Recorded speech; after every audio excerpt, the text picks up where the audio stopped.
नमस्कार, हेमा हिमानी चैनल में आप लोगों का स्वागत है। माता रानी का प्यारा सा भजन लेके आए हैं, सुनिएगा और कमेंट करके अवश्य बताइएगा। जय माता दी।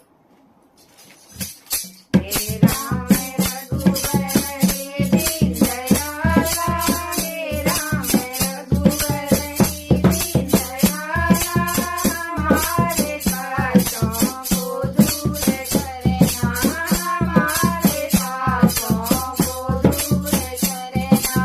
मंदिर में जाऊं दीपक जलाऊं, मंदिर में जाऊं दीपक जलाऊं, गणपति और रिद्धि की आरती उतारूं, गणपति और रिद्धि की आरती उतारूं।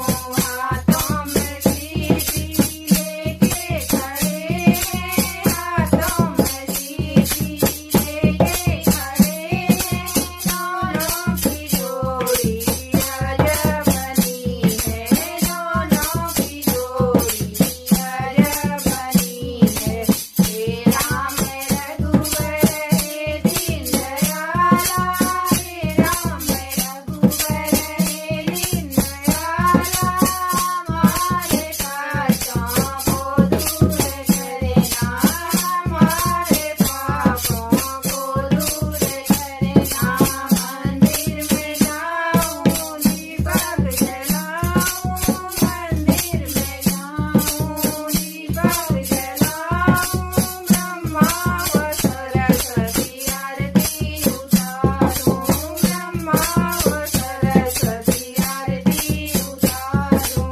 हाथों में वेदों लेके खड़े हैं, हाथों में वेदों लेके खड़े हैं, दोनों की जोड़ी अजब बनी है, दोनों की जोड़ी अजब बनी है। हे राम रघुवर हे दीन दयाला, हे राम रघुवर हे दीन दयाला, हमारे कष्टों को दूर करना, हमारे पापों को दूर करना।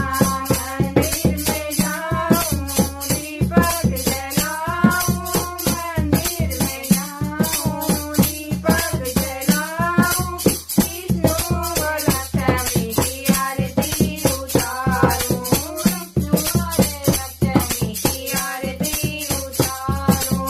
हाथों में शंकर लेके खड़े हैं, हाथों में शंकर लेके खड़े हैं, दोनों की जोड़ी अजब बनी है, दोनों की जोड़ी अजब बनी है। हे राम रघुवर हे दीन दयाला, हे राम रघुवर हे दीन दयाला, हमारे कष्टों को दूर करना, हमारे पापों को दूर करना।